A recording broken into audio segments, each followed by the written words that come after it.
C'est vrai que la chair utilise souvent nos sentiments pour nous pousser à faire ce qui déplaît à Dieu, mais les sentiments, il faut savoir les écouter, il faut les voir comme un messager. En tant que chrétien, on ne peut pas juste refouler tous les sentiments en disant oui, les sentiments c'est la chair. Non. Les sentiments ont toujours un message à t'apporter, qu'ils soient positifs ou négatifs. Il faut savoir les écouter.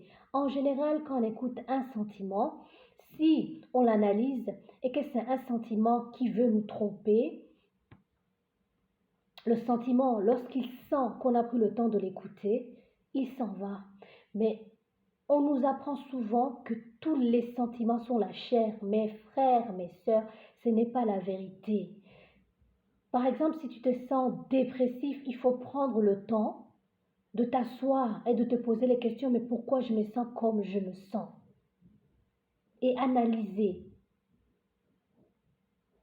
Parfois, tu peux te sentir dépressif parce que tu as trop travaillé et que tu n'as pas pris du temps pour toi-même.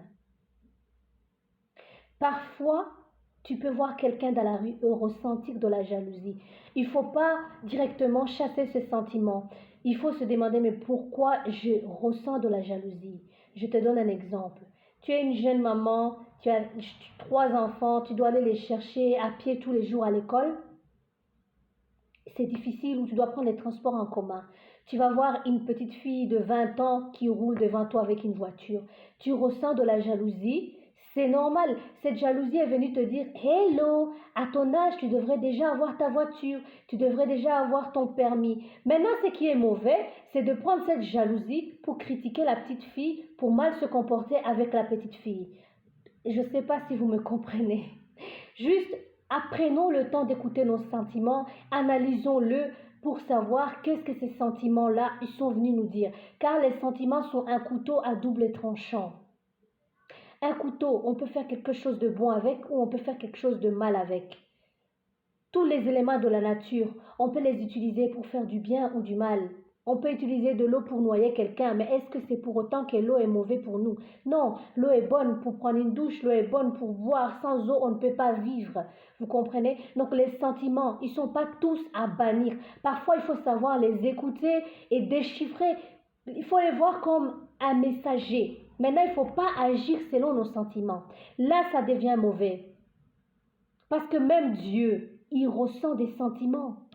On dit que parfois Dieu est jaloux. On voit Jésus dans la Bible qui s'énerve à un moment parce qu'on faisait du commerce dans le temple, or que le temple avait été fait à la base pour prier. Ça, c'était, quand il s'est énervé, c'était une colère qui était bonne, c'était une colère qui était sainte.